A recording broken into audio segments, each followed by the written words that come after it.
Mr. President, this agreement, doesn't come out of the blue.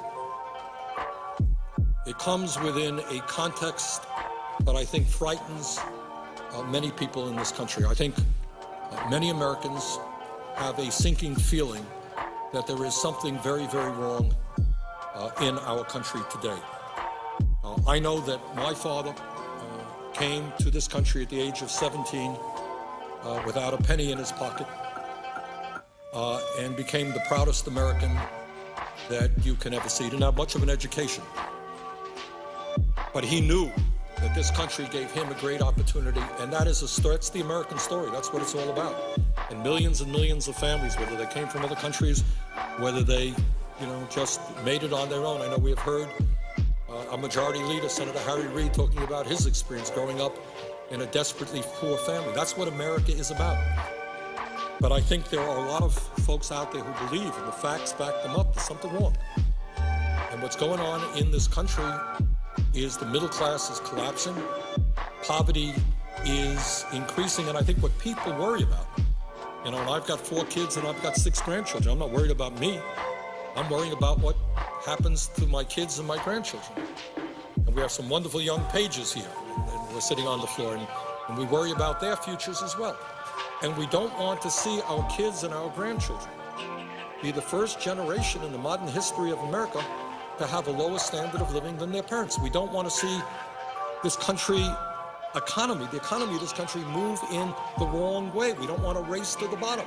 We want to see our kids live healthier and better lives than we do.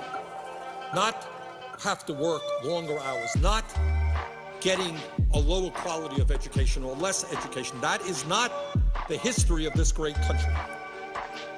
And I want to spend a minute now in talking about one aspect of what's going on in this country that does not get the kind of attention that it deserves. And there are obvious reasons why, having to do with who owns the media and corporate control over the media, having to do with who pays, who provides the campaign contributions that elect members of the House and the Senate, having to do with all the lobbyists that surround this institution, that Wall Street and the oil companies spend hundreds and hundreds of millions of dollars, lobbyist campaign contributions. We don't talk about an issue.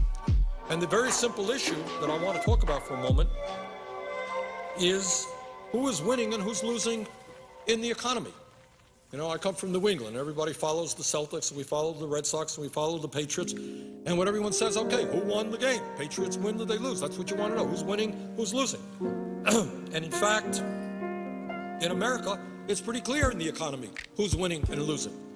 Vast majority of people, working people, middle-class people, low-income people are losing. That's who's losing.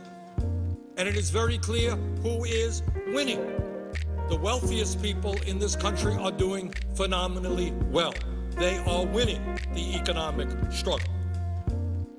In America today, Mr. President, and again, we don't talk about this too much. We don't talk about it too much, but it's time we did. In America today, we have the most unequal distribution of wealth and income in the industrialized world. Now, I haven't heard too many people, Mr. President, talk about that issue. Why not? Our Republican colleagues want huge tax breaks for the richest people in this country, but the reality is that the top 1% already today owns more wealth than the bottom 90%. How much more do they want? When is enough enough? You want it all? We already have millions of families today that have zero wealth. They own less, they owe more than they own. Millions of families have below zero wealth. We are living in a situation where the top 1% owns more wealth than the bottom 90%. Top 1% owns more wealth than the bottom 90%. And Mr. President, that is simply unacceptable. Today in our country, and this is something we must be absolutely ashamed about and have got to address, that instead of giving tax breaks to billionaires, maybe we should appreciate the fact that about 25% of our children are dependent on food stamps. We should understand that in the industrialized world, the United States of America has as this chart shows, the highest rate of childhood poverty in the industrialized world. Is this America? Is this America? The United States today has over 20% of its kids living in poverty. In Finland, the number is about 2 or 3%. Norway, maybe 4%. Sweden, maybe 4.5%. Switzerland, 6%, whatever it may be. But here we are. If you're watching on television, what you're seeing is the red line. Here's the United States, well over 20%. Here's the Netherlands in second place. Looks to me like about 7%. This is the future of America. So we're sitting here talking about an agreement which says let's give huge tax breaks to billionaires, and here's the reality. We have a rate of childhood poverty far, far surpassing any other country on earth. And let me tell you something else. I don't know that we have a chart for this, but it is the other half of the equation. What do you think happens when you have millions and millions of kids living in poverty? What do you think happens when you have kids who are dropping out of school when they're 13 or 14? I will tell you what happens. Because I talked to a fella in Vermont who runs one of our jails. And he said that about half the kids who drop out of school end up in the penal system. That's what happens. So the result is the highest rate of childhood poverty in the industrialized world. And then what we end up with is more people behind bars than any other country on earth. You got that? China is a communist, totalitarian society, much, much larger than the United States of America, which is a democratic society. We have more people in jail than China and more people in jail than any other country. So what we end up doing, seems to me not to be terribly bright, is we end up spending perhaps $50,000 a year keeping people in jail because they dropped out of school, they never found a job, they got hooked up on drugs or whatever, and we pay to put them in jail rather than investing in child care, in education, in sustaining their families. So, Mr. President, when we look at the context in which this agreement was reached, we have got to see that it takes place at a time when the rich are already doing phenomenally well, while we have the highest rate of childhood poverty in the industrialized world. Mr. President, during the 8 years of President Bush, the wealthiest 400 Americans, that's not a lot of people, 400 families, saw their income more than double, while their income tax rates dropped almost in half. So you got 400 families, all of whom are already multi-millionaires. During the 8 years of President Bush, their income more than doubled, while their income tax rates dropped almost in half. I would say to my colleagues here in the Senate, we don't have to worry about these guys. They're doing just fine. They don't need an extension of tax breaks. Mr. President, the wealthiest 400 Americans now earn, on average, $345 million a year, and they pay an effective tax rate of 16.6%. How's that? All right? Top 400 wealthiest people in this country earn $345 million a year, and they pay an effective tax rate of 16.6%. They do not need an extension of tax breaks. And by the way, for the United States of America, this effective tax rate of 16.6% on average is the lowest tax rate for the very rich in America that has ever been. So we've already given the wealthiest people in this country the lowest effective tax rates in the history of our country. That's what we've done. on record, at least since they've been keeping records. So the idea of giving these guys who are doing phenomenally well, who already own more wealth than the bottom 90%, more tax breaks is totally absurd.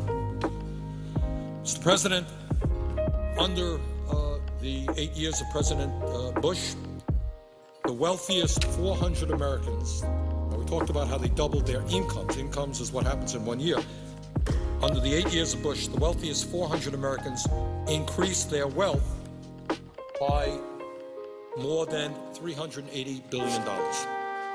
400 families increased their wealth by $380 billion. That averages to almost $1 billion a family. $1 billion in 8 years. That's the average.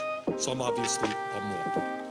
Collectively, and I know this is not an issue that we talk about too much, collectively, the 400 richest Americans have accumulated $1.27 trillion in wealth.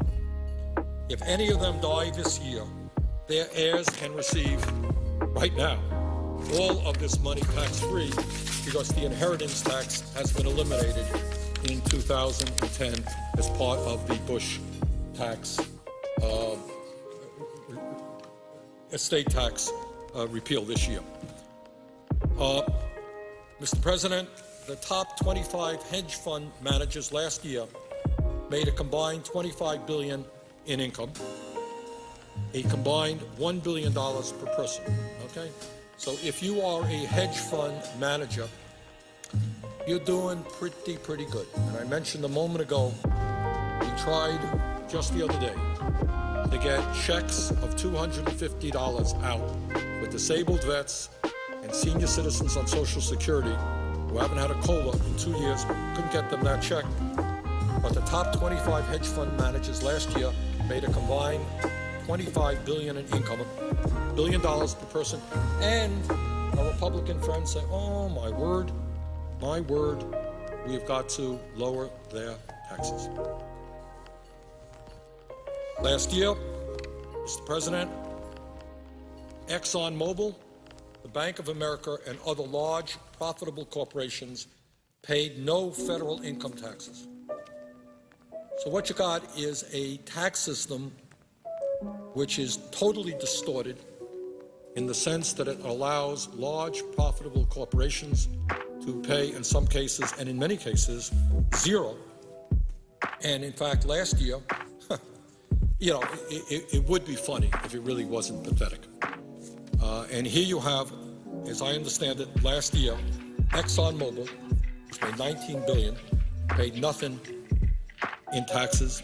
Bank of America, huge bailout for the American taxpayer, paying their executives all kinds of fancy, huge compensation packages. They got a refund check from the IRS. That's how absurd the situation is.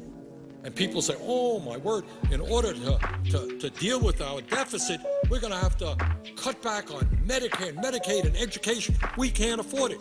I guess we can afford to allow ExxonMobil, the most profitable corporation in the history of the world, to make huge sums of money and pay nothing in taxes. We can afford to do that, but we can't afford to protect working families and the middle class. Mr. President, in the year 2005, 1 out of every 4 large corporations in the United States paid no federal income taxes on revenue of $1.1 trillion. Now, what do you think? Maybe before we start cutting Social Security and Medicare and Medicaid and veterans programs, maybe we want to ask some of these very large and profitable corporations to pay at least something in taxes. From 1998 to 2005, 2 out of every 3 corporations in the United States paid no federal income taxes, according to the GAO report. Sadly, the economic pain that millions of people are experiencing didn't even begin as a result of the Wall Street bailout. The middle class was collapsing long before that. It's wrong to blame Bush for all of the problems. He contributed a lot to it, but not all. That trend has been going on for many, many years. As the Washington Post reported last January, and let me quote from an article because, again, I want to put the economic reality facing the middle class in contrast to the economic reality facing the very rich in that broad context of this agreement signed by the President and the Republican leadership. As the Washington Post reported last January, and I quote, the past decade, the Bush 8 years plus 2 years, was the worst for the U.S. economy in modern times. It was, according to a wide range of data, a lost decade for American workers. A lost decade for American workers. Do you know why people are furious? Do you know why they're angry at Washington and everybody else?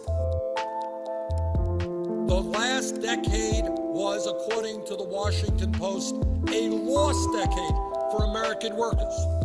There has been zero net job creation since December 1999. 12 years, zero job creation, which is why unemployment is so high, not only for the general population, but even worse for our young people, kids getting out of high school, young people graduating college.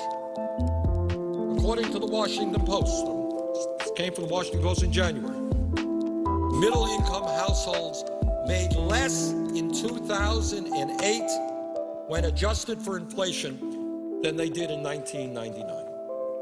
In other words, the American economy has turned into a nightmare for tens of millions of families. Imagine that. Middle-income households made less in 2008 when adjusted for inflation than they did in 1999. And the number is sure to have declined further during a difficult 2009. They didn't have those numbers, but because of the Wall Street collapse, that certainly is the case. So what are we talking about? You're talking about, as I've just demonstrated, the people on top seeing a doubling of their income while their effective tax rates are going down. You're seeing the middle class collapsing. And what this agreement says is, we're going to provide huge tax breaks for millionaires and billionaires. That is insane. And only within the Beltway could an agreement like that be negotiated. As I mentioned earlier, we have in the last 3 days received thousands and thousands and thousands of phone calls and emails to my office. And over 98%, I dare say 99%, say, this is not a good agreement. Don't support it. Mr. President, I've been joined on the floor by the very distinguished senator from the state of Louisiana. And I ask unanimous consent that I be permitted to enter into a colloquy with Senator Landrieu. Is there objection? That objection so ordered. Well, Senator Landrieu, I thank you very much for joining us here. And I just wondered if you could give the American people your thought about this agreement and what's been going on. I thank the senator. I thank the senator from Vermont for his eloquent and passionate presentation for hours this morning, and he clearly has presented to this chamber and to the American people some stark realities that are unpleasant. Some people might even find them hard to believe, but he has done his homework. He has documented what he has said, and in that backdrop, it does make this agreement made between the Republican leadership and the President of the United States even harder for some of us to understand. And I want to acknowledge, as the senator said, I know there are pressures on all sides and their time is running out. We've got to make a decision about tax cuts in a short period of time. We don't have the benefit of several months or even a half a year. I understand the pressures of time. But as the senator from Vermont pointed out, how about the pressures of the middle class? What about these pressures? What about this pain? And I was wondering, because I wanted to ask the senator from Vermont, I was not able to follow his entire presentation this morning. Did he quote from the Income and Inequity and the Great Recession, the report done by the U.S. Congress Joint Economic Committee, represented by, or led by Charles Schumer? Senator Schumer, did you quote from this? We quoted from a number of studies, but not that one, Senator. Well, I'd like to add in our colloquy if he was aware that according to this report that just came out September of this year, it says income inequality has skyrocketed. Economists concur that income equality has risen dramatically over the past 3 decades. Middle-class income stagnated under President Bush. During the recovery of the 1990s under President Clinton, middle-class incomes grew at a healthy pace. However, during the jobless recovery of the 2000s under President Bush, that trend has reversed course. Middle-class incomes continue to fall well into the recovery, never regained their highs of 2001. The report goes on to say, which is frightening, which is why I have been raising my voice in opposition so strongly to some parts of this package, is that this report says, Senator, high levels of income inequity may precipitate economic crisis. In other words, if the middle class can't see light at the end of the tunnel, and if the economy itself can't grasp a way for the middle class to grow, Senator, this recession may never end, no matter how much money you give to the very wealthy. I mean, this is the reality that we're facing at this moment, how to end this recession. Now, Republicans weren't completely to blame for it. Democrats weren't completely, innocent, or vice versa. But it's not about who to blame, it's about how to fix it. And we're about to pick up a $980 billion hammer next week and attempt to fix it. A, are we hitting the nail right? You don't have many $980 billion hammers to pick up. I mean, we're borrowing this one. So let's hit it right. This is an important issue before our country. I think that's what the senator is saying. Am I putting words into your mouth, Senator? Is this what you're trying to explain? No, exactly. And the point cannot be understated. What Senator Landrieu is saying is that if you have a collapsing middle class and people are unable to purchase anything, it impacts the entire economy. The economy can't grow. We can't grow jobs if people don't have enough money to buy products made by other people. And if all of or a substantial part of the wealth of this nation accrues in the hands of a few, I mean, they can get 3 yachts and 8 airplanes, I guess, but there is a limit to what they can purchase. And there's a limit to what they can consume. And what the senator is saying and what I'm saying, and I want to be very clear because the senator and I don't agree on every piece of legislation. He tends to be a little bit more liberal and progressive in his politics than I am. But on this subject, we are both equally concerned about the shrinking of the middle class. And I want to say, from my perspective, the senator may have a different view. I'm talking about the broad middle class.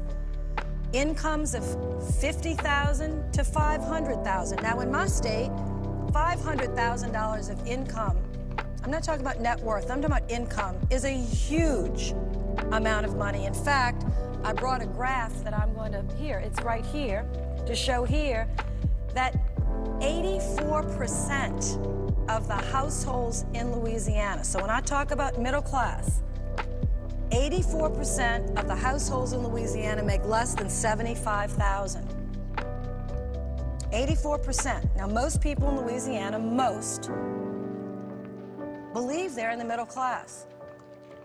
But 84% make below $75,000.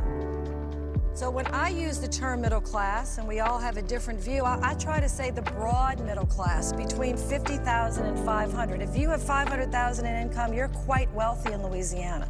But I realize that we're not New York, we're Connecticut, California. Maybe if you make $300,000 or $400,000 in income in some of these places, you don't consider yourself very wealthy or rich. I think by Louisiana standards you would be.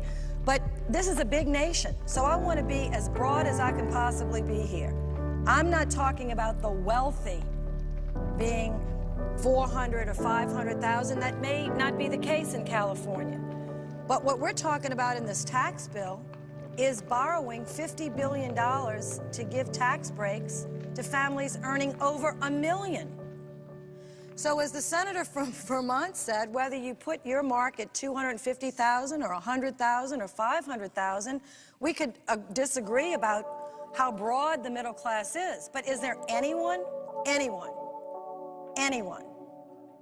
in this chamber, on any side of the aisle, from any state, that believes seriously, given what the senator from Vermont just outlined, which is really not debatable? I mean, these economic studies are not just from one side of the aisle or another, that we should actually, next week, provide $50 billion in extended benefits for the families in America who are making more than $1 million a year.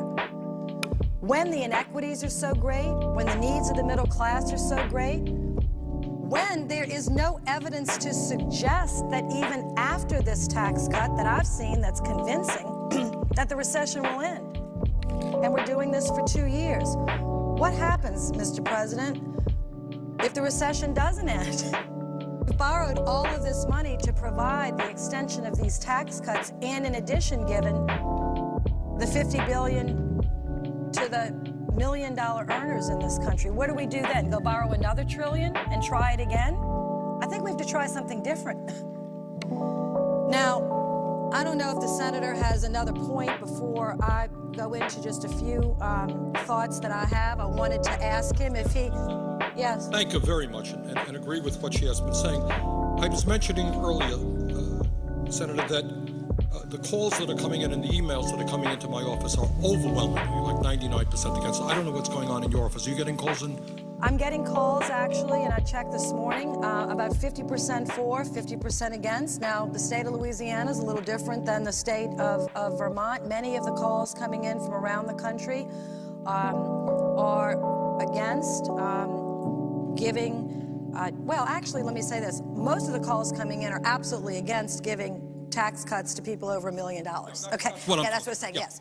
I mean, overwhelmingly, people are calling in saying, is that really happening? And geez, and in fact, my office told me today that actually 10 people called that had incomes over $1 million, which I found very interesting, to say they supported my position. Tell Senator Landrieu I make $1 million a year, and I agree with her. So I know people are listening. So I thank those callers. You know, they make $1 million over a year. They said, please, use the money for somebody else or something else. I'm doing fine. I'm counting my blessings. I survived the recession. They know that 33,000 people are getting ready to run out of unemployment benefits in Louisiana alone if we don't extend it. They know that middle-class families making under $75,000 in income or $200,000 in income or even $300,000. You can have $300,000 of income in Louisiana, be a very strong business person and be doing very well and have 8 children. You know, you have large families out in the West. We have very large families in the South. No one ever gives us credit enough, I think, for that. The fact that people work very hard, sometimes a mother and a father. Their income might be $200,000, $250,000. But with 6 children, that doesn't go that far these days, Senator. And with 8 children, I grew up in a neighborhood where we routinely had 12 children in a house. How much money do you think you have to make to feed and clothe and send to college 12 children? My father sent 9 of us to college. We never made anywhere near that money. I still think it was a miracle any of us ever got there. But nonetheless, the issue is, next week we're going to debate this agreement. And I want to say I support extending tax cuts to the middle class, to the broad middle class. But there is something terribly wrong here in Denmark. Something is not right in Denmark. If we're spending or borrowing $50 billion, which is about what it cost to extend income tax rates, the lower rates, and the dividend rates, and the capital gains rates to people making over $1 million. Someone on the radio today said, well, Senator, don't you think that giving tax cuts, that will stimulate the economy? I said, no. I'm not an economist, but every economist that I've read on this tax package says that's one of the least stimulative, am I correct, Senator? One of the least stimulative provisions of the bill. So I want to know next week when we're debating this, I'd like at least one Republican, just one. It could be the Minority Leader Mitch McConnell. It could be the Budget Director, Judd Gregg. It could be just one Republican to give a passionate argument for why they insisted this be in the package. I'd just like to listen to it. I'd like to hear it with my own ears.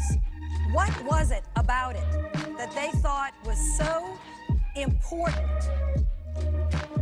that they had to have it in the package? Because I know, as angry as I am with the president right now about some matters, I know the president did not insist this be in the package. I know enough about him to know that he didn't call everybody in the room and say, oh, we forgot something. Let's make sure that this tax extension includes people over $1 million. So I know he didn't give that speech. I want to know who did. Who did give it? Because your constituents should know about it. And the American people have a right to know. That's one thing about our democracy. It's open. It could be more open. We could be like Britain, where they all stand up and talk at one another in one of the rooms. It's very interesting. I find it very interesting to watch sometimes. We don't do that. But at least if the people of Britain want to know what their people are saying, they can hear them. Somebody said this. I'd like to know who and where and when. Was it in the Oval Office? Was it in the cloakroom?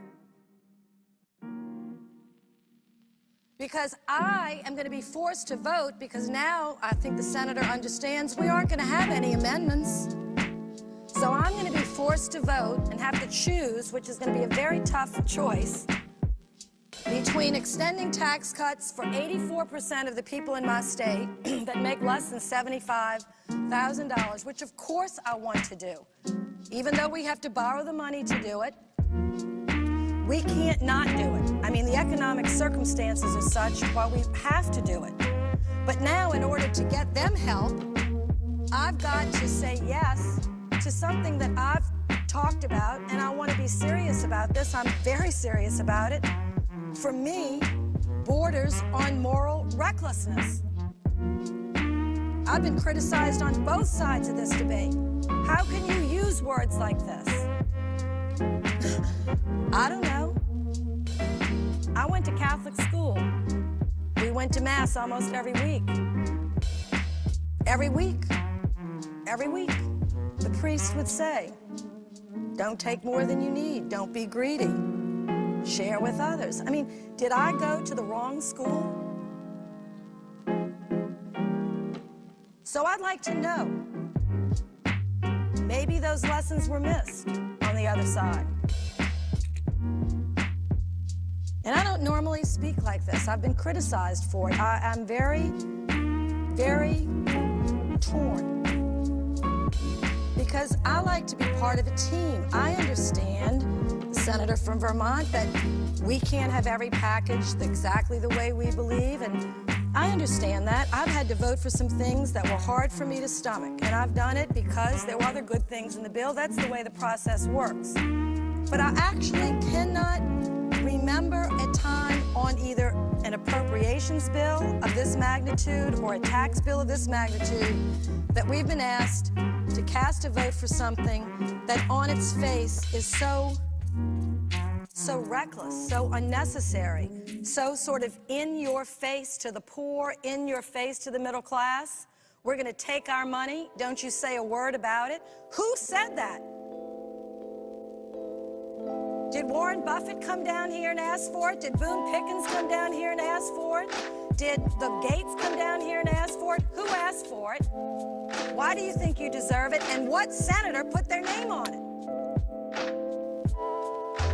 Now, I have a few more things to say. I don't want to keep the senator from Vermont tied up. Is it appropriate? Right. Senator from Louisiana is making some very, very important points And I appreciate it, and I listen. I look forward to hearing what she has to say. Thank you. Mr. President, I wanted just to say a few other things about this whole situation, because the senator from Vermont and I agree on some things and parts of this, obviously this one. But we had a big difference, and I wanted to show this just from my perspective. I voted for the original tax cuts. I'm not sure that the senator from Vermont did. And there were very good reasons on both sides, but I'd like to take a minute because I've got, as I said, critics on both sides here, and I want to share some thoughts about that and make something very clear. I was one of 12 Democrats. There are only 7 of us left in the chamber today that voted for the Bush tax cuts.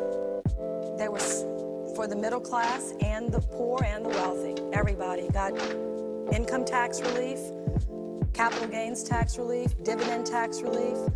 Senator Lincoln and I and others worked very hard to make sure that in that package, even though I would have designed it differently if I could have done it myself, but there are no czars around here. This is democracy. I understand it. I've been doing it for 30 years. We worked hard to shape that package the best we could to direct it and target it to the middle class.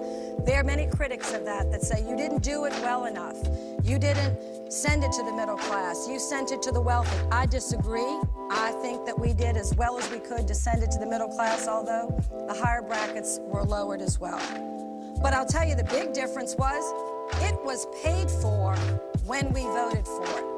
There was a $128 billion annual surplus. In other words, we were spending $128 billion less than we were taking in. What a happy time that was. We were paying for our Pell Grants, we were paying for education, we were paying for health care. We had surpluses in Social Security, Senator will remember, and we had a $128 billion surplus that year alone. And surpluses as far as the eye can see. This is before 9/11. So the 12 of us, let me speak just for myself, thought, what a situation this is.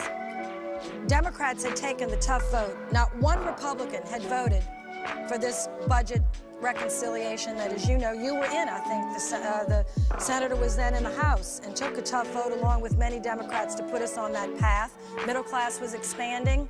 Jobs were being created at unprecedented levels. And yes, we were creating millionaires. I'd like to say this. I love creating more millionaires. It's why I got into politics. One of the reasons I like when people are successful. I love to hear stories about my constituents who came from poor families, whose mothers were household servants, whose fathers never went to high school. I love to hear about these smart little girls from Gerttown who got straight A's in school, went down the street to Xavier University, got their pre-med degrees, went to become a doctor, became a doctor, and now they're millionaires. I don't decry that. I celebrate it. I'm the one that fought for them to get their scholarships. Not individually, but generally. It's what I do. It's what senators do. It's what House members do. I am so mad at people saying to me as a Democrat, we don't like people that are rich. We have something against them. Nothing could be further from the truth. I love the book, The Millionaire Next Door. It talks about how it's a myth that most millionaires in America have inherited the money. The fact of the matter is, we've created such a great country over 250 years. We've actually found the way for poor people to go from nothing to huge wealth and to create a life-changing opportunity for their children and grandchildren. We celebrate it. We write movies about it. Our libraries are full of books about it. There's nothing wrong with that. So when we had a surplus, I thought we should give tax breaks and use some of that money. But today we're being asked to provide tax cuts when the deficit is, and I want to get this number because it's shocking actually, It is 10 times greater than the surplus. It is 1.294 trillion. That is what the annual deficit is this year. So I'm going to go back. When we did the tax cuts, we were generating $128 billion surplus every year. Surplus is as far as the eye could see. We thought, well, maybe we should give a third of this bounty in tax cuts. We had made investments in other things. But today, after what the senator from Vermont has described as the economic inequality in the country, when we have no surplus in sight, the biggest, the largest, most ferocious recession since the Great Depression, and we're running an annual deficit of $1.29 trillion, someone had the nerve on the other side of the aisle to say, wait, before you close the deal, before you shut the door, before you stop the printing press, please put in the people in America that make over $1 million. Now, for that $50 billion, there are lots of ways that we could save if we could correct this deal. I don't think we can. But if we could, as the senator knows, do we have men and women in the military? Do you know what their COLA is going to be this year, the senator from Vermont? Because it's about, I think it's, what, only 1.4%? That's what my understanding is. And It's about? And a lot of the folks in the military are very upset about that. Every person in uniform is only getting a COLA this year of 1.4%. Did anyone over there, when they raised their hand to say, let's put the millionaires in, did you all not think about this? We could have taken that money and given it to them for 1 year bonus. They most certainly deserve it. They're coming back without eyes, legs, leaving some of their limbs in Iraq and Afghanistan. Did anybody over there think about that? The senior citizens that Senator has been such an advocate for, they're not seeing the kind of COLA that they normally get. Talk about stimulus. Every dollar I think you give to a senior citizen, Senator, would you say, it gets right away spent. They have to buy food for it. They're not going out and perusing, you know, a yacht or an airplane that they could or could not buy. They don't really need it. They need to eat. They go to the corner drugstore, or they need to get their medicine. They spend it. I mean, yes, we give money to the poor on the Democratic side and to the middle class because it's the right thing to do, but it actually happens to be also the smart thing to do for the economy and for jobs. So, when people say, oh, the senator's flip-flopped, you know, on taxes, I don't understand how to say something. I voted for tax cuts when we had a surplus. I am challenged about how to address this package. Most certainly want to extend it for the middle class. Most certainly want to extend unemployment. People are unemployed not because they're lazy, for heaven's sakes. They're unemployed because there are no jobs for them. It's some of the longest term unemployment that we've had in our nation's history. So the other side is making us feel, they say to us, well, we gave you the unemployment, so surely you should give us the tax breaks for millionaires. Is that really an equal trade? And if somebody believes that, actually, I've heard commentators say it, you know, on different networks. I've been on these news programs, and they say, but you got the unemployment, so that's a fair trade. If there's a senator that thinks that, I'd love for them to say that next week, because I think that would be great to have on the record. So this situation is what the Louisiana families in my state are facing. So obviously, I would like to provide tax relief for these families. We have less than 1.8% are making over $200,000. And I'm checking right now to find out how many families in Louisiana actually make over $1 million. I was told it was 3,200. That number might be too high. The senator from West Virginia told me in his state it's 599 people. in West Virginia make over $1 million a year. But yet, it looks like that is the package. So we're going to be in a tough situation without amendments, having to vote for it. I'm going to see what my constituents are saying over the weekend. But I want to say one more thing about this inequity and then turn it back over to the senator from Vermont. Besides the other things that have been put into the record about the inequality, the challenges before our country right now, I came across some data, and I'd like the senator to, if he had just one more minute, to be on the floor to listen to this, because it's it was very startling. Senator Landrieu, I'm not going anywhere. So you take as much time as you want. I thank the senator. I wasn't sure what his time was, but I'm here. I'm the chair of the Small Business Committee, and I had a hearing. I have many hearings, but one in the last 3 months, and some of the testimony was startling to me, and I wanted to share this with the senator. It's in the census data of the 2000 census data. Someone was testifying about why this recession was taking so long to get over, and they were giving just some figures about the status of the economy and the wealth or incomes of broad sections of the population. And they said, sort of off the cuff, just like, and ho-hum, and today is Monday, they said, and by the way, the average net worth, the median net worth of households in America, the average median net worth, not income, net worth of households is $67,000. So it's very interesting. I thought it would be higher than that. I mean, that's taking everything that you own minus everything you owe, and the difference is your net worth. I thought people might have more than that. I mean, in terms of equity in their homes, you know, a couple of $100,000, $67,000. It was concerning to me. So I said, well, do you have that broken down by race by any chance? Oh, yes, ma'am, we have that. So would you share it?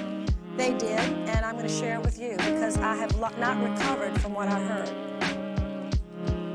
The gentleman says to me, well, for white families in America, the average median, not average, median, which is 50% more, 50% less, the median for white households, Senator, is $87,000. $87,000. For Hispanic families, it is $8,000. And for African American families, it is $5,000. Now I want to repeat that again. 50% of all families in America who are Caucasian, their net worth is $67,000 or less. For Hispanic families in America, 50% of all Hispanic households, their net worth is $8,000. And for African American families today, 2010, 40 years after the peak of the Civil Rights Movement and 150 years or so after the Civil War and all the things we think we've done to try to get people in a more equal position in our society, is $5,000. That's including home equity. That's including home ownership. Without home ownership, that net worth for African American families falls to $1,000. So when people say people are in pain and suffering and anxious and they can't buy anything, well, you wonder why. There's no cushion in a recession like this. How brutal is a recession to people that have so little cushion? For a middle-class family of any race, if you lose your job, you can get unemployment, you've got some equity in your home, maybe you have some savings, you can fall back, there's a cushion, you can land, you can bounce back up. How brutal is this recession to millions of families in America that have no cushion? They're just hitting hard rock. They're just hitting steel. There's no cushion there. And you wonder why people are angry? You wonder why this Tea Party movement is festering? You wonder why people want to people are so angry that call. I understand that anger. I'm so angry myself, I don't know what to do. My good friend, and I thank her very much. And she is right. No great secret to anybody here. Her politics and mine are not the same on many issues. But she's down here speaking from her heart, coming from a state of Louisiana, and not radically different in Vermont. We got a lot of struggling families. And I want to just reiterate a point, because she's been talking, I think, so effectively about the stress on the middle class and working families in her state and around the country. I want to reiterate this point, Senator, if I might. And I'm not here to pick on George W. Bush, but during the presidency, his 8 years, the wealthiest 400 Americans, those are pretty high up guys, that ain't in the middle class no matter how broadly you define that, their income more than doubled. Got that? While their income tax rates dropped almost in half. The wealthiest 400 Americans now earn on average $345 million a year and pay an effective tax rate of 16.6% on average. That's the lowest tax rate for wealthy individuals on record. So the point is, Senator Landrieu is talking about, and I'm talking about, that people out in the real world are working longer hours for low wages. Median family income has declined. People are scared to death that for the first time in our modern history, their kids are going to have a lower standard of living than they do. You're hearing that in Louisiana? I am. All right. And the people on top are doing well. And Senator Landrieu is asking a very simple question. Millions of people are asking the same question. The wealthiest people are becoming much richer. Middle class is declining. Poverty is increasing. Who decided? Who are the people who said that billionaires really need an extended tax break and a reduction in the estate tax? It is a very simple question that she's asking. It's a very profound question because it speaks to what this country is all about. I didn't mean to interrupt the Senator. No, and I thank the senator from Vermont, and I want to submit to the record this income inequality and Great Recession report from Senator Schumer and the Joint Economic Committee. Without objection. Thank you. But I want to go back to a point about this so that I'm not misunderstood. I guess no matter what I say, critics will take it and do what they will with it.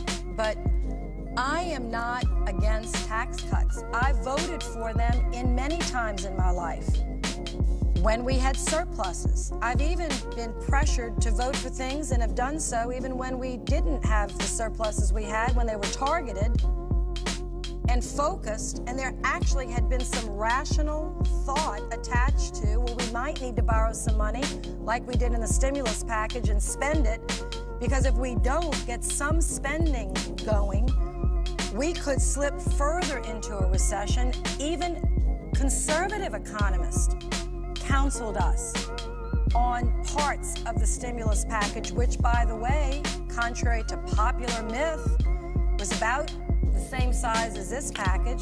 This package is actually larger. This package is going to be $900 billion. The stimulus was 800 something. It's going to be less.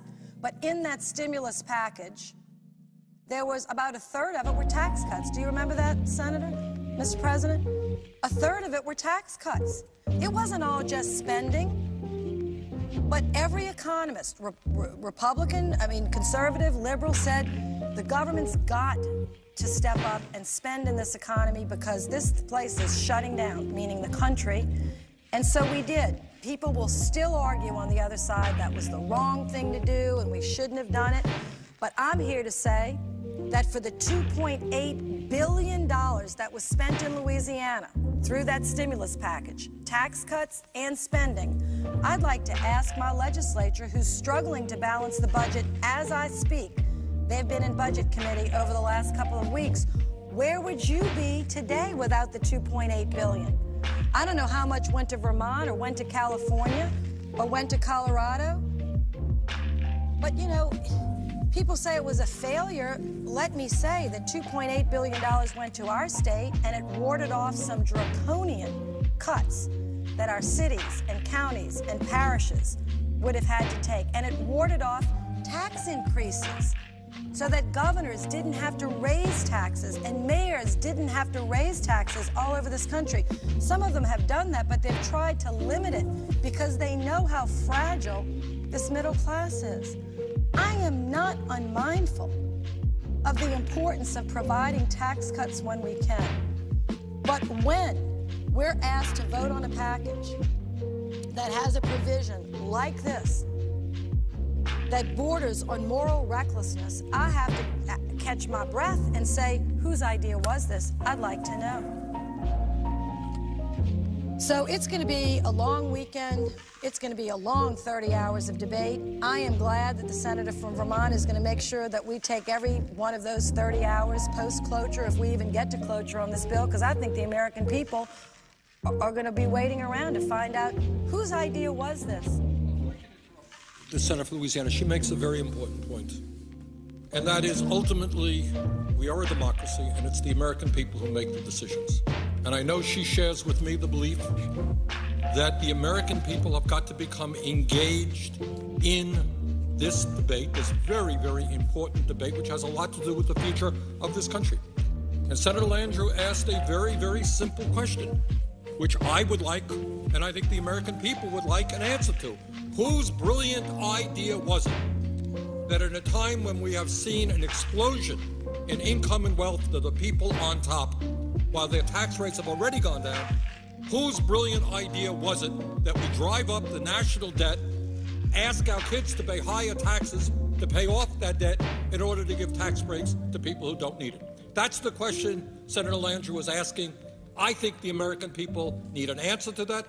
And my hope is that millions of Americans start calling their senators to ask that question. Yeah. Whose idea was it? And I would like to know, I don't think, in the irony here, I think Senator Landrieu made this point as well, there are millionaires out there who say, thank you, I don't need it. I am more worried about the kids of this country or our crumbling infrastructure than giving me a tax break that I don't need. I can't spend it. Thanks very much. That's what Warren Buffett has said, right? That's what Bill Gates has said. I know Ben Cohen of Ben & Jerry's has said it. You got many millionaires are saying it. We are giving some of these guys something they don't even want. So I just want to, thank Senator Landrieu very much, not only for her being here today, and please continue, but for raising these important issues. Just one more point, and I'm going to turn this back over to the senator. I was on the Greta Van Susken show last night, and I said Greta's always a tough interviewer, but she's fair, so I'm happy to go on her program. It was a tough interview, but, we debated these things, and I think that's important. To debate them here, debate them on television, debate them on town hall meetings. That's what a democracy is about. She asked me a question I'd like to answer. She said, Senator, we're so frustrated. Nobody ever hears anybody say they want to cut spending, they want to eliminate waste, fraud, and abuse.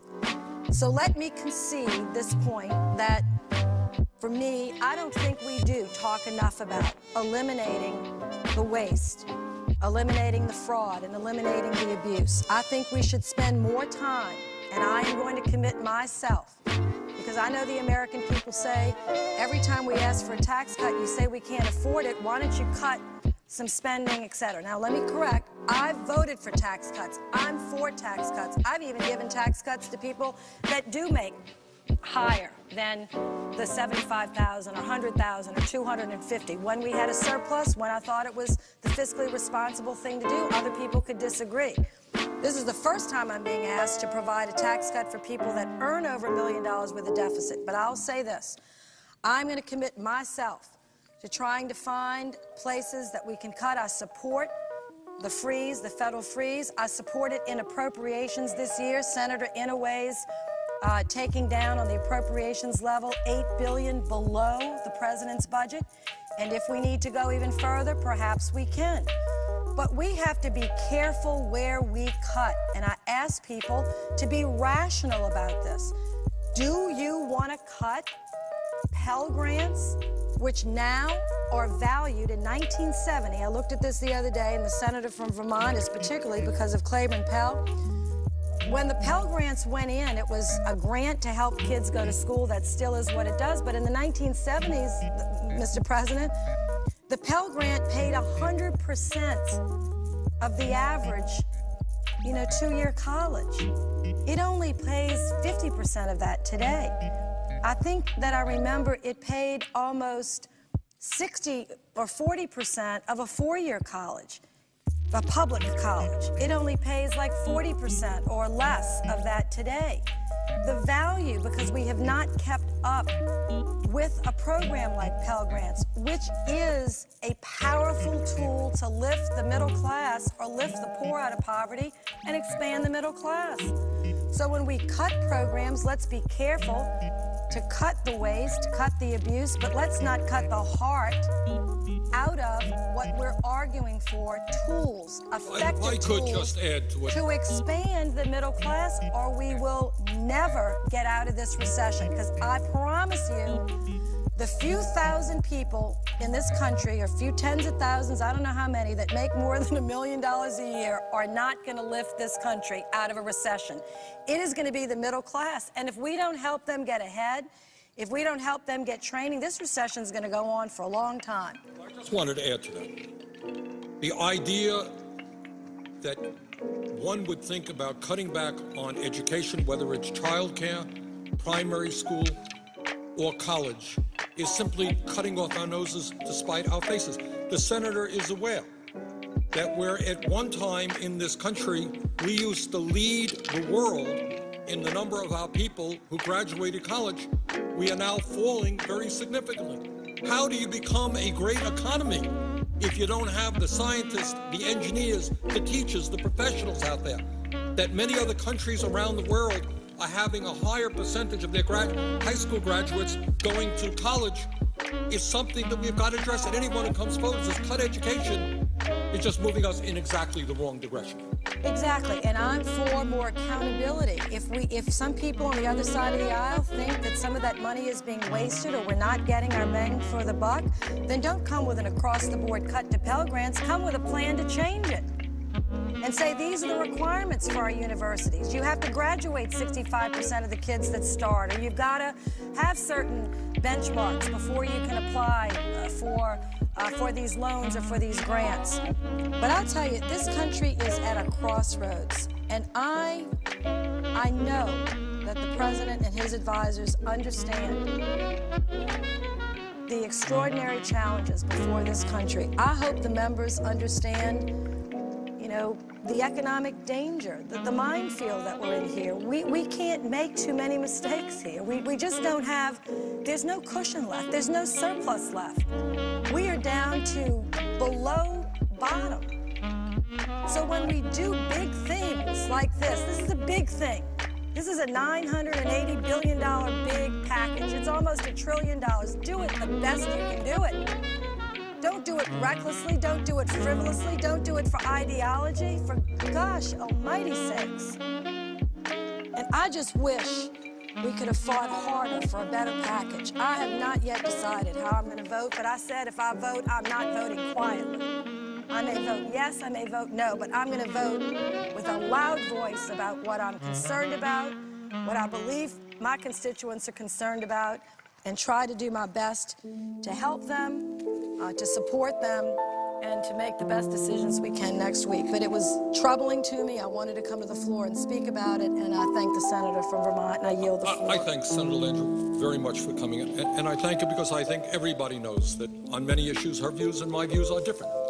But on this issue, I think we are speaking for the overwhelming majority of the people, not just in Louisiana and Vermont, but all over this country, who cannot understand why we give tax breaks to billionaires to drive up the deficit and the national debt at a time when the deficit and the debt are so high. So I just want to thank Senator Landrieu very much for her very articulate and heartfelt statement. I appreciate that very much. Mr. President, I was mentioning a moment ago the great contrast about what's happening in our economy between the people on top and everybody else. And I indicated that the top 400 families during the Bush presidency alone saw their income more than double. At the same time, by the way, as their income tax rates dropped almost in half. So that's what's going on for the people on top. who would make out extremely well under this agreement between the president and the Republican leadership. But I also talked about what's going on to the middle class and working families of this country. And that is, if you can believe it, this is really quite amazing. Since December of 1999, this is in a Washington Post article in January. Since December 1999, there has been a zero net job creation. Zero net job creation. Middle-income households made less in 2008 when adjusted for inflation than they did in 1999. And the number is sure to have declined further in 2009. What does that mean? It means that you look at a 10-year period, people work very, very hard. In many instances, you got husbands and wives, in the vast majority of the instances, husbands and wives both working, and they're still not making enough money to pay the bills. And in fact, they have less money than they used to. When I was a kid growing up, the expectation was that to be in the middle class, what happened was that one person in those days, and I know the young people will not believe this, but this is true.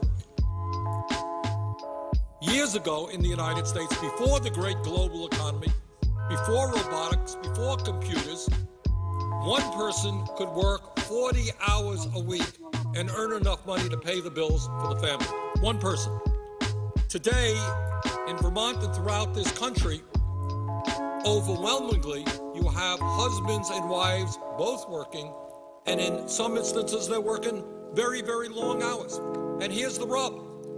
Today, a two-income family has less disposable income than a one-income family did 30 years ago because wages have not kept up with inflation and because healthcare costs have soared, cost of education has soared, housing has soared, basic necessities have soared. This is a description of a country moving in the wrong direction. 30 years ago, a one-income family had more disposable income than a two-income family did today. And there are a lot of reasons for that. Maybe we'll touch on them a little bit later. One of them, in my view, has to do with our disastrous, unfettered free trade policy, which has resulted in the shutdown of tens and tens of thousands of factories in this country.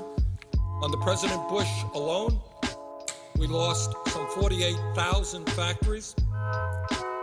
We went from 19 million manufacturing jobs to 12 million manufacturing jobs. And in many instances, those were good jobs. Where'd they go?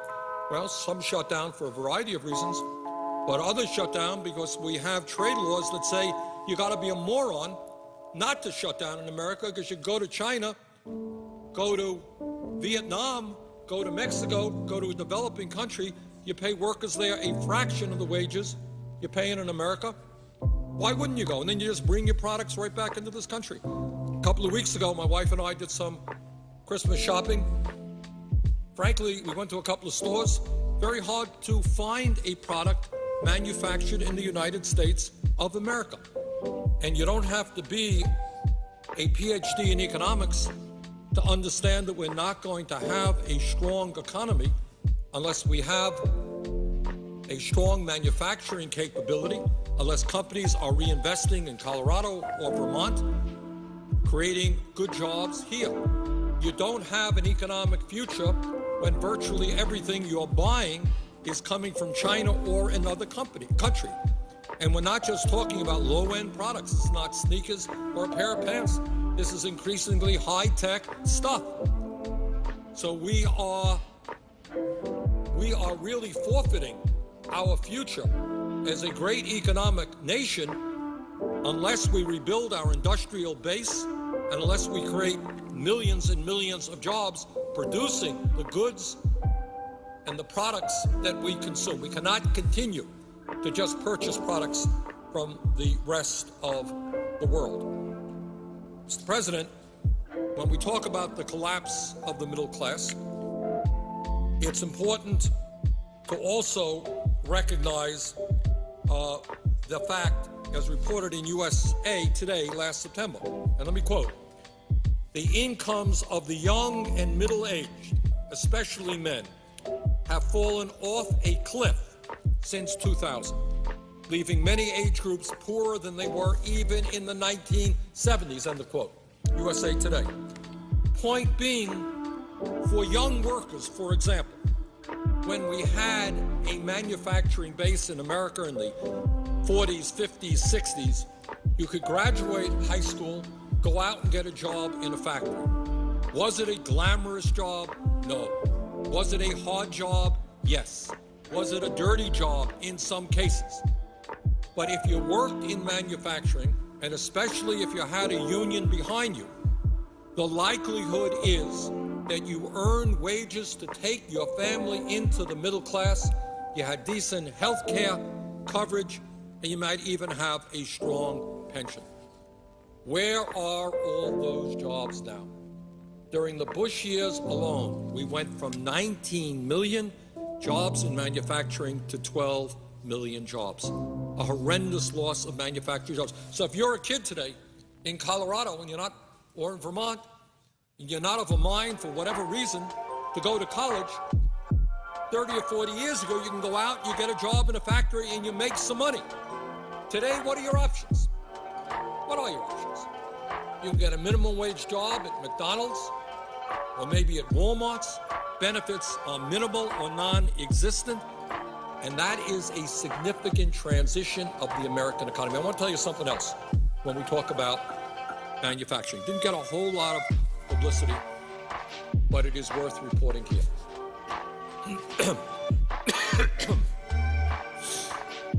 The good news is that we have recently seen, after the loss of many, many thousands of jobs in the automobile industry, we have seen the auto companies, Chrysler and others, starting to rehire.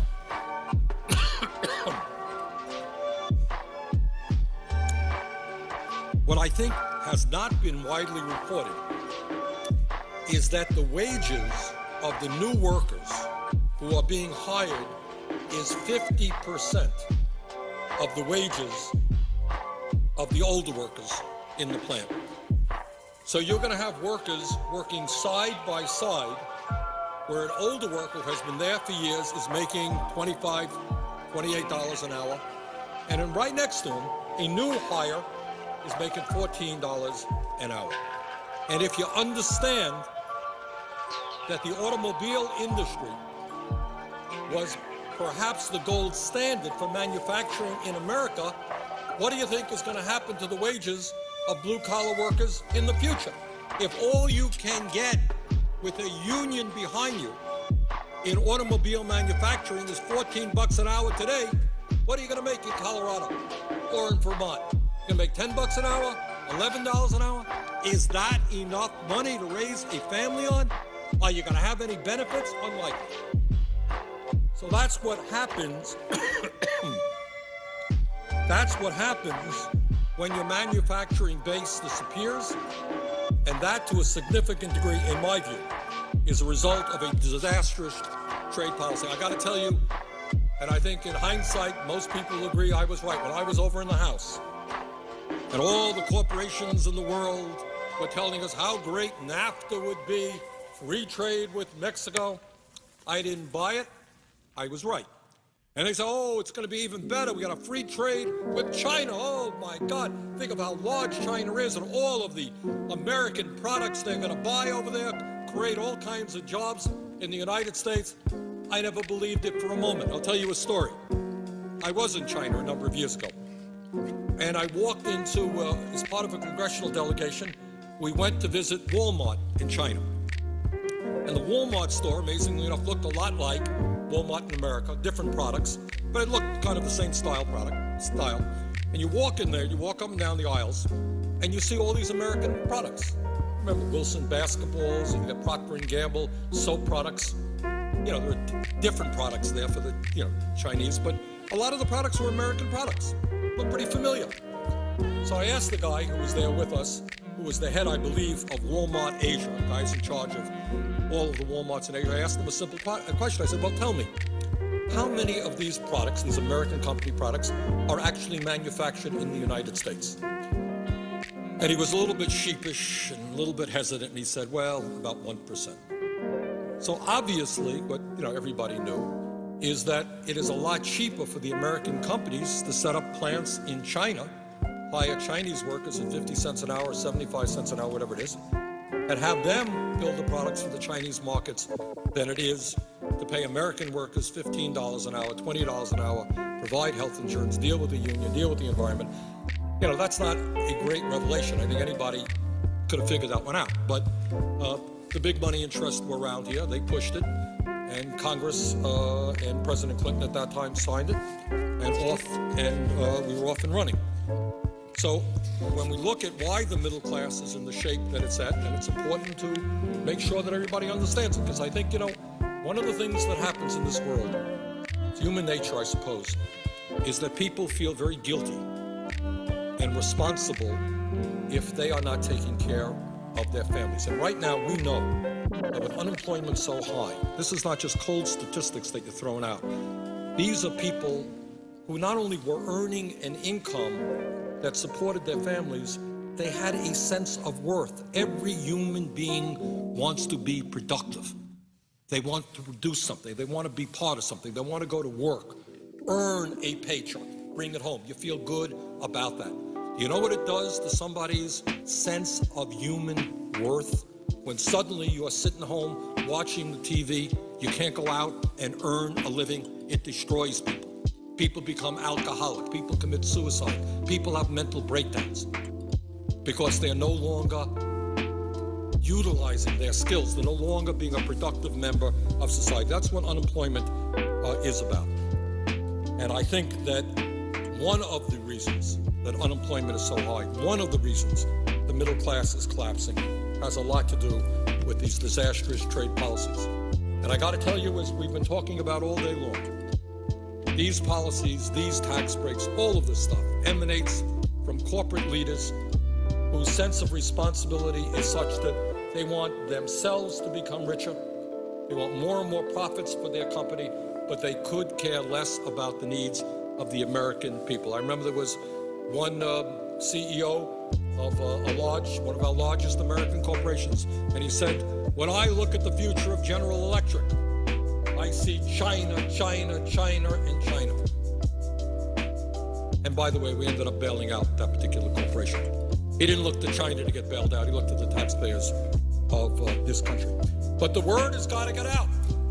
To corporate America, they're going to have to start reinvesting in the United States of America.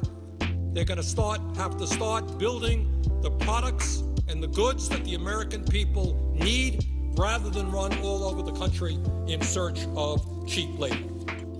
That is an absolute imperative if we're going to turn this economy around. Mr. President, according to a Boston Globe article published last year, let me quote what they say. Again, I'm trying to document here what is happening to the working class of America, because I don't want individual workers, somebody who may be hearing this in the TV or on the radio, say, it's my fault. There's something wrong with me because I can't go out and get a job. Well, you're not alone. The entire middle class is collapsing. Our economy has shedded millions and millions of jobs. And I know that there are people out there trying so hard to find work, but that work is just not there.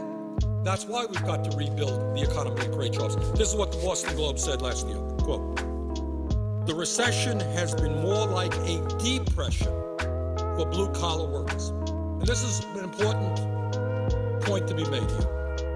When we talk about the economy, we kind of lump everybody together. That's wrong. The truth is that right now in the economy, people on top are doing very well. Unemployment rate for upper income people is very low. Very low. They're doing okay. as opposed to, as this Boston Globe article points out, what's happening to blue-collar workers. This is what they say. The recession has been more like a depression for blue-collar workers who are losing jobs much more quickly than the nation as a whole. This is the working class of America. The nation's blue-collar industries have slashed 1 in 6 jobs since 2007. Let me repeat that. It's just an astronomical fact. The nation's blue-collar industries, manufacturing, have slashed 1 in 6 jobs since 2007, compared with about 1 in 20 for all industries, leaving scores of the unemployed competing for the rare job opening in construction or manufacturing, with many unlikely to work in those fields again. Again, never.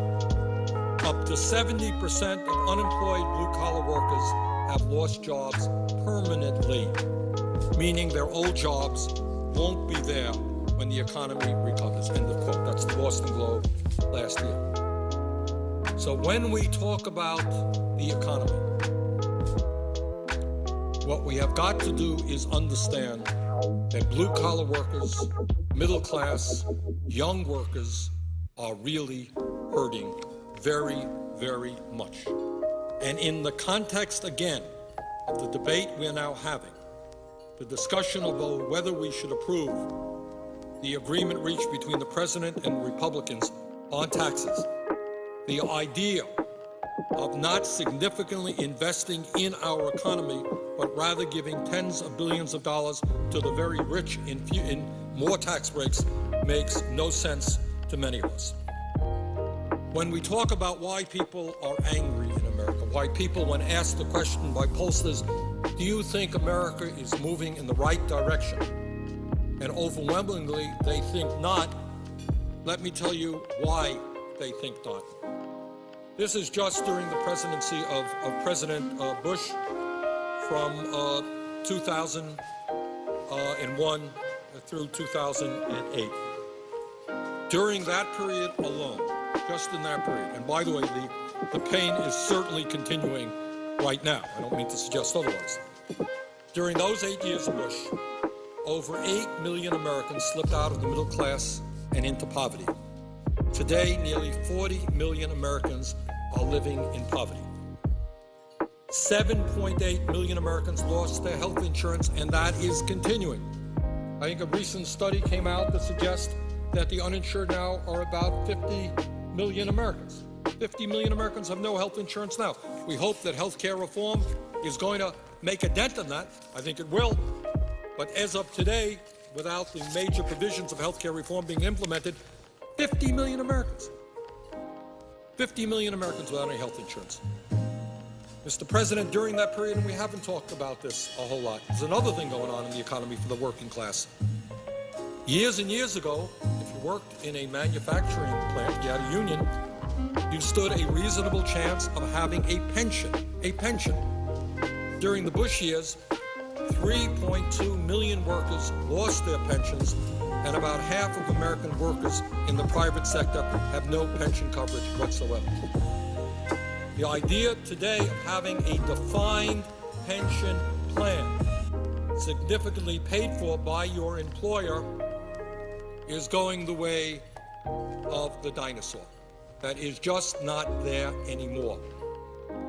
Workers are more and more dependent on Social Security, which has been there for 75 years, which we have got to protect and demand will be there another 75 years, because right now, millions of workers are losing their pensions.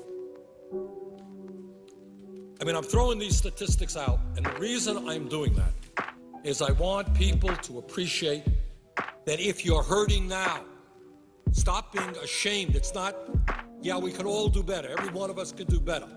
But you're in an economy which is contracting, especially for the middle class and working families. According to an article in USA Today, from the year 2000 to 2008, middle-class men, women have done better, middle-class men experienced an 11.2% drop in their incomes, a reduction of $7,700 after adjusting for inflation. Middle-class women in this age group saw a 4.8% decline in their incomes as well. So they did pretty bad, but the men did even worse.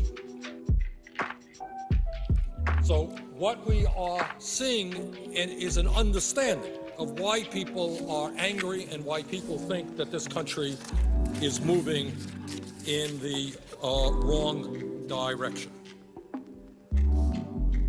Mr. President, I think most people understand that today our country is experiencing the worst economic crisis since the Great Depression of the 1930s. And it's important to say that because, again, it is hard enough when you don't have a job, when you don't have income, when your dignity and self-respect is declining.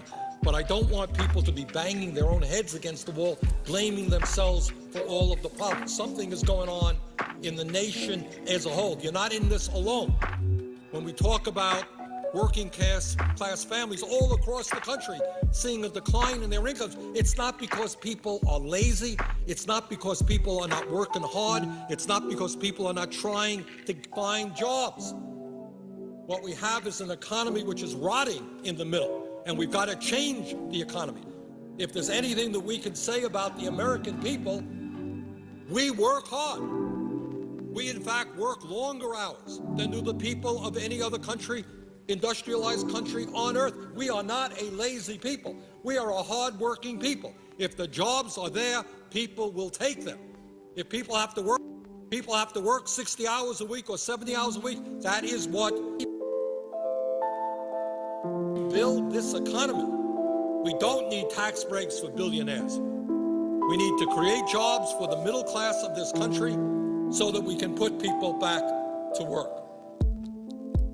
Now, let me just take a few minutes to discuss how we got to where we are today, and in my view, what policies we need to move this country forward to create the kinds of jobs that we desperately need.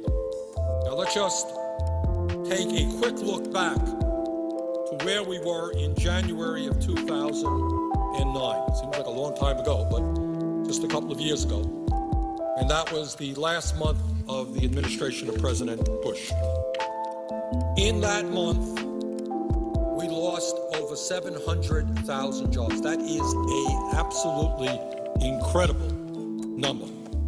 In fact, during the last 6 months of the Bush presidency, we lost over 3.5 million jobs, all of which was caused by the greed and recklessness and illegal behavior on Wall Street. Our gross domestic product, which is the total sum of all that our economy produces, had gone down by nearly 7% during the fourth quarter of 2008. That was the biggest decline in more than a quarter century. Some $5 trillion of Americans' wealth evaporated in a 12-week period as people in Vermont and all over this country saw the value of their homes, retirement savings, and stocks plummet. And I want to say just one word again about Wall Street greed, because I think for a variety of reasons, we just don't talk about it enough. What you had was a situation in which a small number of folks at the head of huge financial institutions, through their greed, through the development of very reckless policies, through illegal behavior, through pushing out financial instruments which turned out in some cases to be worthless, that as a result of all of that, they plunged this country into the worst recession that we have seen since the Great Depression. From January, that is at the end of the Bush administration. But it's important to understand, very important to understand, that the Wall Street crisis took us over the wall. in terms of precipitating the severe recession that we're in. But we have to remember that during those 8 years, as I mentioned earlier, the middle class was also shrinking. So it wasn't, oh my goodness, everything is going great. Then you got the Wall Street disaster, and now we're in the midst of a terrible recession. This trend of a middle class collapse went on long before Bush, precipitated significantly during the Bush years, but it went on before as well. But just during the Bush years, over the 8-year period of President Bush from 2001 to 2009, we lost 600,000 private sector jobs. We lost 600,000 private sector jobs, and only 1 million net new jobs were created, all of them in the government sector. So for my friends, my Republican colleagues, to tell us that we need more tax breaks for the very rich, because that's going to create jobs, that's what trickle-down economics is all about. What I would say to them, you had your chance. It failed. In case you don't know, losing 600,000 private sector jobs in 8 years is not good. That's very, very bad. That's an economic policy that has failed. We don't need to look at that movie again. We saw it. It stunk. It was a bad movie. Bad economic policy. More tax breaks for the rich are not what our economy needs. In fact, what every economist will tell you, that is the least effective way to create jobs. During the Bush era, median income dropped by nearly $2,200. That means that family in the middle, over an 8-year period, saw their income drop by $2,200 during the 8 years of Bush. And I say all of these things just to tell you that we are not where we are today just because of the Wall Street crisis. That took us over the cliff. That made a very bad situation much, much worse. But it has been going on for a long time. It's going on before Bush. It's going on after Bush. During the 8 years of Bush, over 8 million Americans slipped out of the middle class and into poverty. We don't talk about poverty in America anymore. We don't talk about the homelessness in America very much anymore. Trust me, it's there. It's there 3 blocks away from where I'm speaking right now, with a very large homeless shelter. It's in small towns in Vermont, where people tell me that for the first time they're seeing families, more and more families with kids needing emergency shelter because they can't afford housing. In Vermont, a lot of people don't have low-wage jobs, making $10 an hour.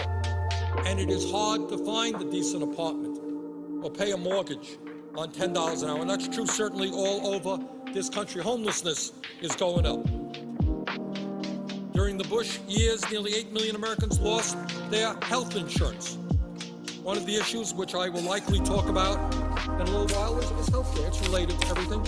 We are the only country in the industrialized world that does not guarantee health care to all people as a right of citizenship. According to Harvard University, 45,000 Americans will die this year because they lack health insurance and are not getting to a doctor when they should. During the Bush administration, 5 million manufacturing jobs disappeared as companies shut down plants in the United States and moved to China, Mexico, Vietnam, and other low-wage countries. As I mentioned earlier, profoundly important to understand what's going on in America. In 2000, the year 2000, we had over 17,000 manufacturing jobs in this country. By 2008, we had less than 12,000, 17,000 to 12,000 in 8 years. That's the loss of 5 million manufacturing jobs, a 29% reduction, and the fewest number of manufacturing jobs since the beginning of World War II. Under President Bush, our trade deficit with China more than tripled, and our overall trade deficit nearly doubled. Again, the point that I am making now within the context of this agreement is we need agreements now that do not give tax breaks to millionaires or billionaires, that do not lower the tax rate for the estate tax, which is applicable only to the top 0.3%. We need agreements which rebuild our infrastructure, rebuild our manufacturing base, and create the millions of good-paying jobs the American people desperately want. And again, I think the point has got to be made, and I've got to make it over and over and over again, is that when you look at the economy, it's one thing to say that everybody is hurting. And sometimes that happens. Terrible hurricane comes and knocks down everybody's home. Well, the hurricane that has hit America for the last 10, 20 years has not impacted everybody. It has impacted the working class. It's impacted the middle class. The people on top are doing better than they ever were.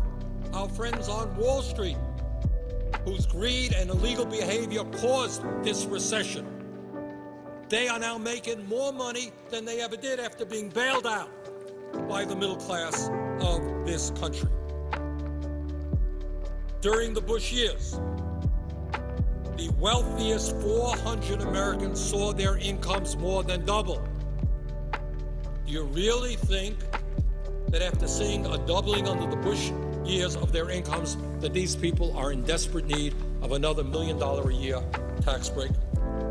In 2007, the 400 top income earners in this country made an average of $345 million in 1 year. That is a pretty piece of change. That's the average, $345 million. In terms of wealth as opposed to income, the wealthiest 400 Americans saw an increase in their wealth of some $400 billion during the Bush years. Imagine that. In an 8-year period, top 400 wealthiest people each saw an increase on average of $1 billion apiece. And together, these 400 families have a collective net worth of $1.27 trillion. Does anybody in America really believe that these guys need another tax break so that our kids and our grandchildren can pay more in taxes because the national debt has gone up? I don't think most Americans believe that, and that is why, in my view, most Americans are not supporting this agreement.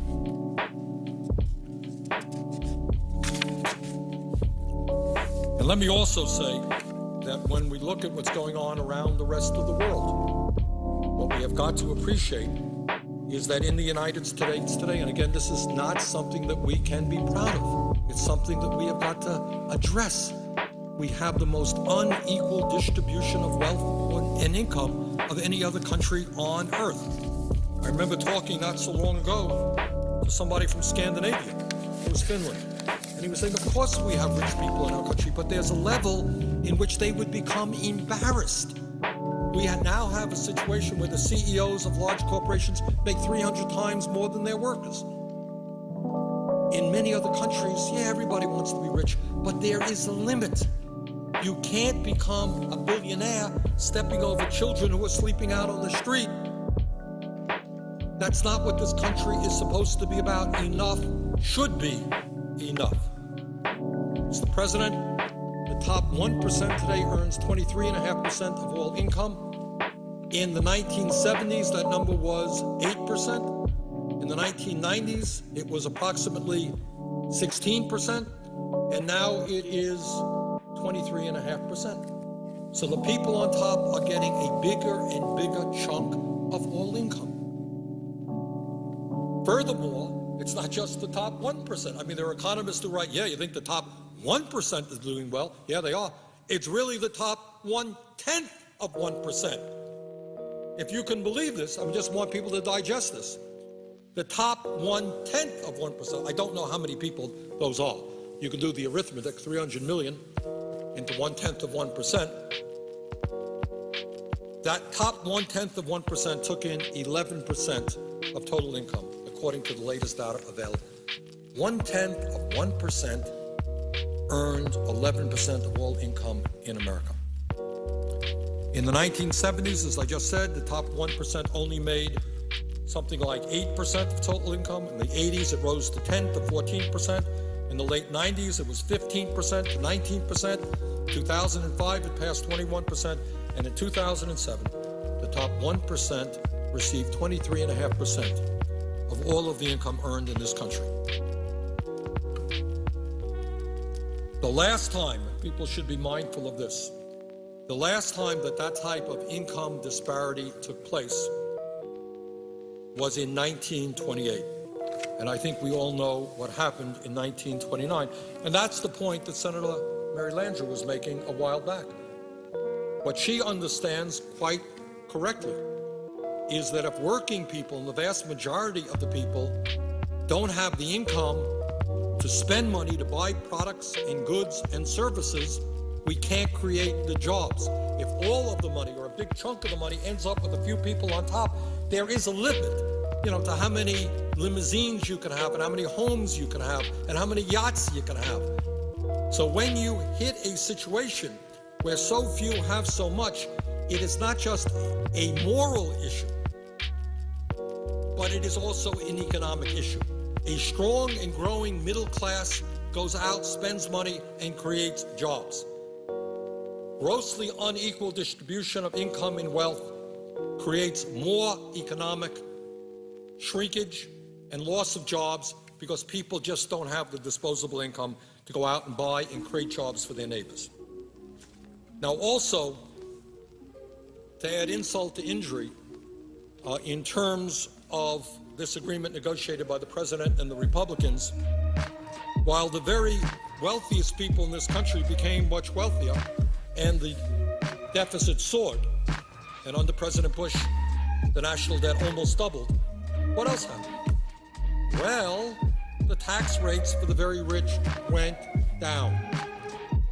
Rich get richer, tax rates go down. This was a result not only of the tax breaks for the rich initiated during the Bush administration, but also, quite frankly, tax policy that took place before President Bush. The result is that from 1992 to 2007, the latest statistics that we have, the effective federal tax rate, what people really pay for the top 400 income earners, was cut almost in half. So these crybabies, these multimillionaires and billionaires, these people who are making out like bandits, they are crying and crying and crying, but their effective tax rates for the top 400 income earners in America was cut almost in half from 1992 to 2007. And I think the point that needs to be made is that when is enough enough? And that really is the essence of what we're talking about. When does greed end? Greed is, in my view, it's like a sickness. It's like an addiction. We know people who are on heroin, they can't stop. They destroy their lives. They need more and more heroin. There are people who can't stop smoking. They have problems with nicotine. They get addicted to cigarettes, cost them their health. People have problems with food. We all have our share of addictions. But I would hope that for these people who are worth hundreds of millions of dollars, they will look around them and say, there is something more important in life than the richest people becoming richer when we have the highest rate of childhood poverty in the industrialized world. Maybe they will understand that they are Americans, part of a great nation which is in trouble today. Maybe they've got to go back to the Bible or whatever they believe in, and understanding that there is virtue in sharing, in reaching out, that you can't get it all. But I think this is an issue that we have got to stay on and stay on and stay on. This greed, this reckless, uncontrollable greed is almost like a disease, which is hurting this country terribly. How can anybody be proud to say that I'm a multi-millionaire and I'm getting a huge tax break and 1/4 of the kids in this country is on food stamps? How do you be proud of that? I don't know. Mr. President, as I mentioned, it's not just income, it's wealth. Top 1% owns more wealth than the bottom 90%. During the Bush years, the wealthiest 400 Americans saw their wealth increase by some $400 billion. How much is enough? Now, all of these things are related to the agreement that the President and the Republicans worked out, because we are all concerned about the national debt and our deficit. Now, in terms of the federal budget, when President Bush first took office, he inherited a $236 billion surplus in 2001 and a projected 10-year surplus of $5.6 trillion. That's what Senator Landrieu was talking about a moment ago. But then some things happened. And we all know that 9/11 was not his fault. What happened is we went to war in Afghanistan. We went to war in Iraq. And the war in Iraq was the fault, I'm afraid, of President Bush, something I certainly did not support, nor do I think most Americans support.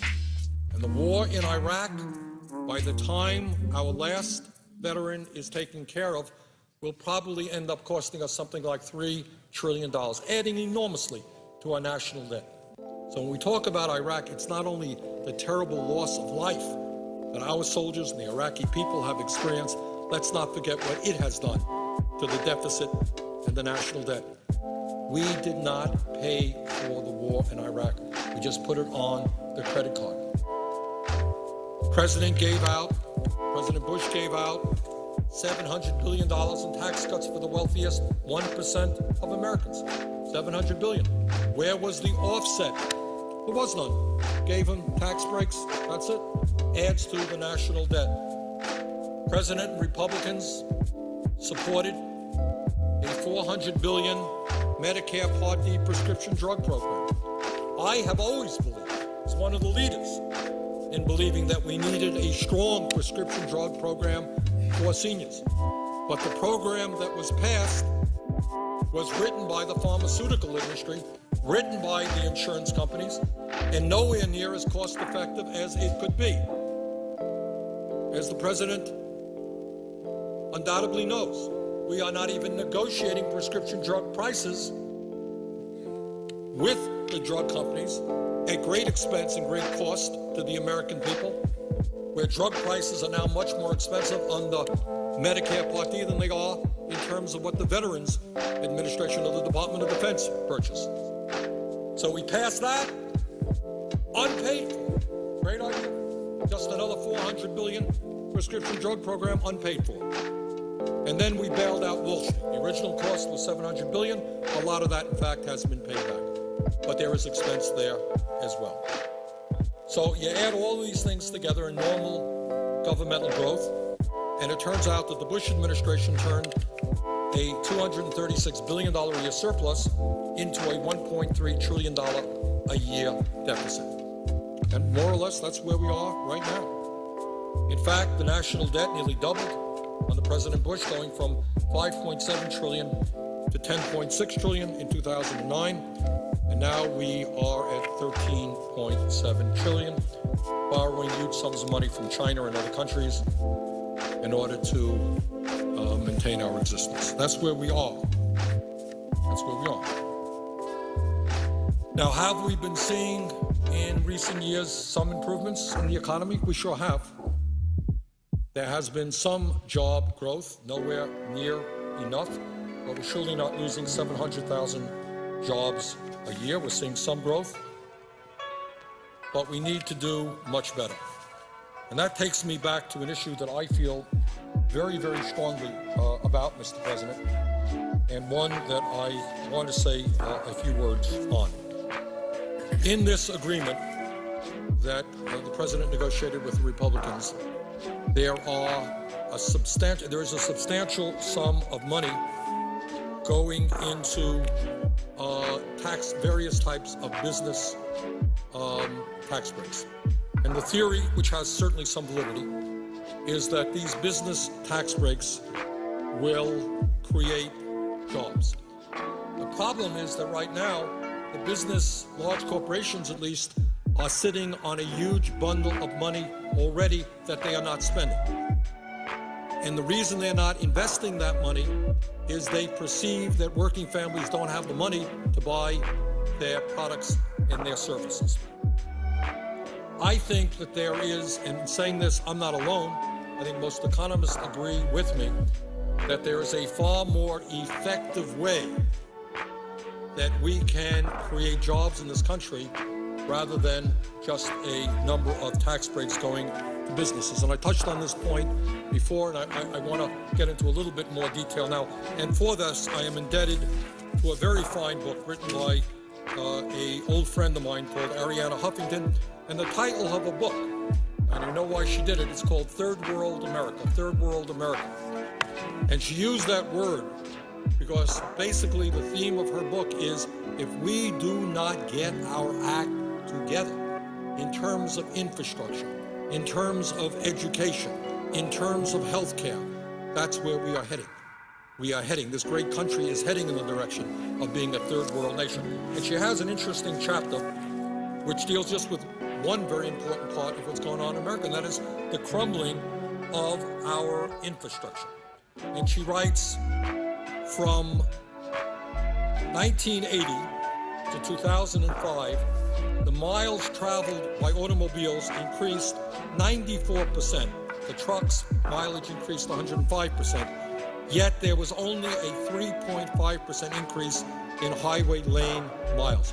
More and more cars, more and more traveling, we're not building roads. But you don't, she writes, you don't need these numbers to know that our roads are badly congested. Anybody who lives around here in Washington, D.C. knows that our roads are congested. It takes you hours to get to work on sometimes. You see it and experience it every day. According to the American Society of Civil Engineers Infrastructure Report Card, quote, this is an interesting point, and this is where we should be investing, not tax breaks for the rich. Americans spend 4.2 billion hours a year stuck in traffic. Think about that. 4.2 billion hours a year stuck in traffic at a cost of $78 billion a year. And think about all of the pollution, all of the greenhouse gas emissions, all of the frustration, all of the anxiety, all of the road rage. People are stuck in roads because our transportation system is totally inadequate. Our roads, our public transportation. Then she talks about an interesting point as well. In studying automobile accidents, when we talk about automobile accidents, what do we usually think? We think, well, somebody is driving recklessly, maybe they're drunk, and those are serious issues. But she writes, in studying car crashes across the country, the Transportation Construction Coalition determined that badly maintained or managed roads are responsible for $217 billion a year in car crashes, far more than the headline-grabbing alcohol-related accidents or speed-related pileups. In other words, if you want to know why we are seeing automobile crashes, the issue of bad roads is even more significant than drunk drivers or people who are reckless drivers. I can remember, I think everybody has the same story. I was driving down a road in Vermont, whoops, huge pothole, went into it.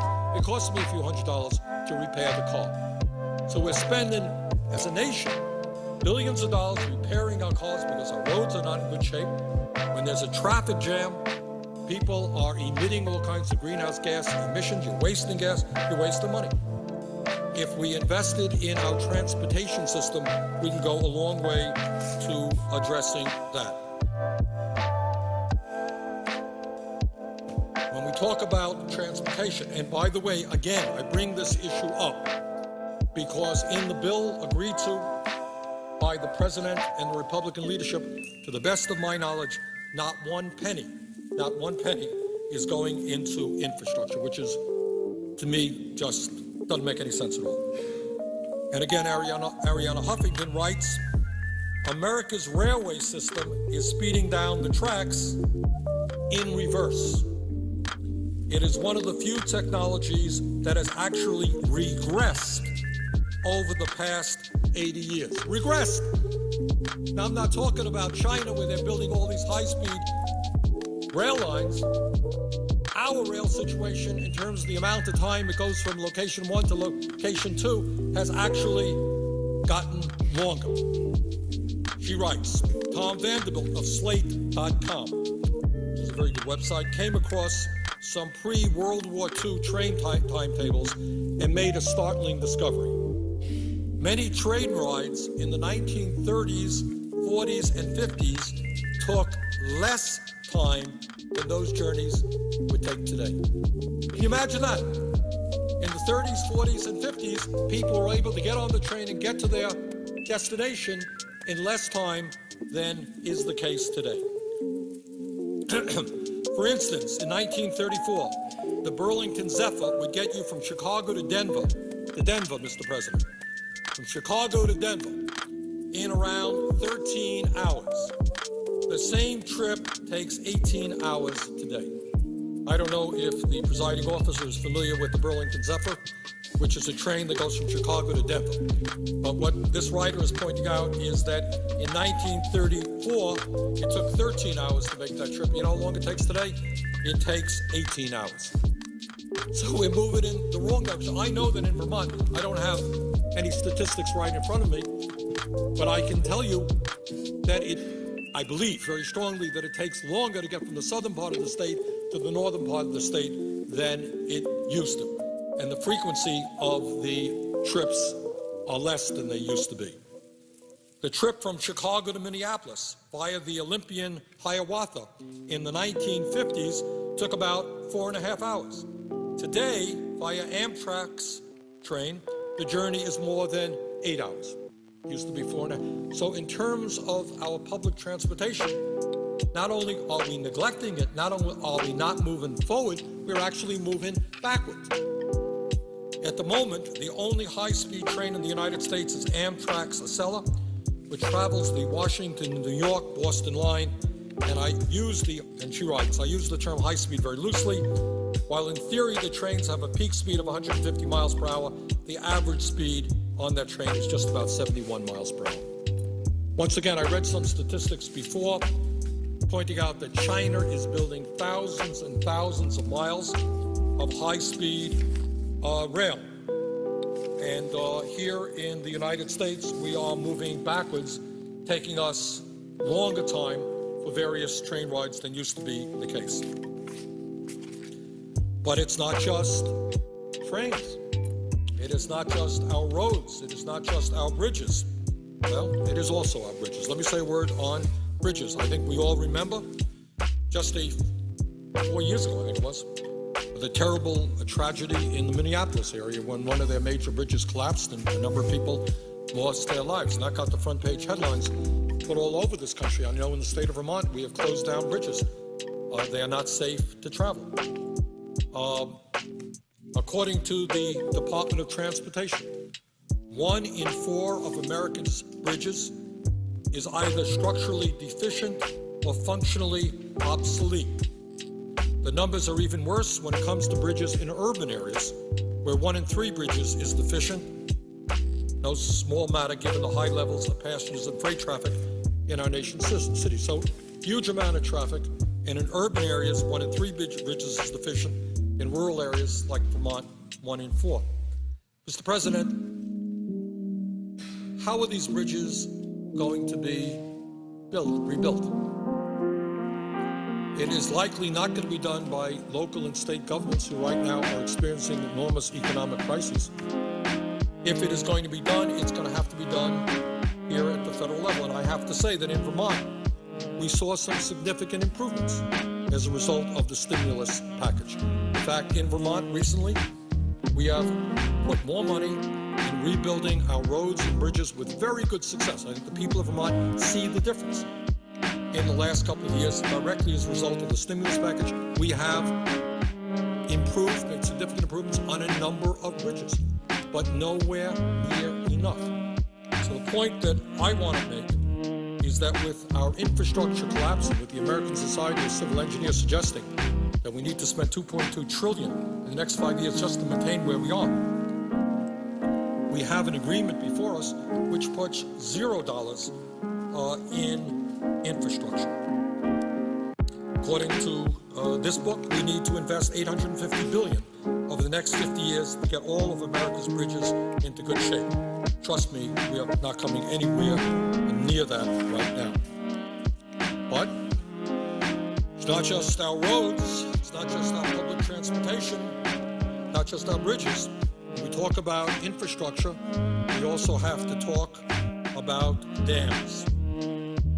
On March 16, 2006, the Kaloko Dam in Oahu, Hawaii collapsed, and 7 people died when the Kaloko Dam breached after weeks of heavy rain, sending 1.6 million tons of water downstream.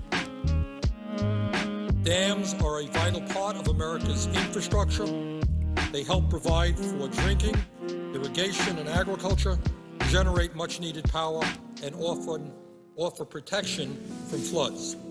Yet our dams are growing old. There are more than 85,000 dams in America, and the average age is 51 years. At the same time, more and more people are moving into developments located below dams that require significantly greater safety standards, but we've had a hard time keeping up with the increase in these so-called high-hazard dams. Indeed, we are falling further and further behind. So the point here is we have a major agreement. People are concerned about creating jobs. We are investing zero in our infrastructure, and dams are a very important part of our infrastructure, as are levees. And I suspect that Senator Landrieu, who was here a little while ago, would have something to say about levees. All right?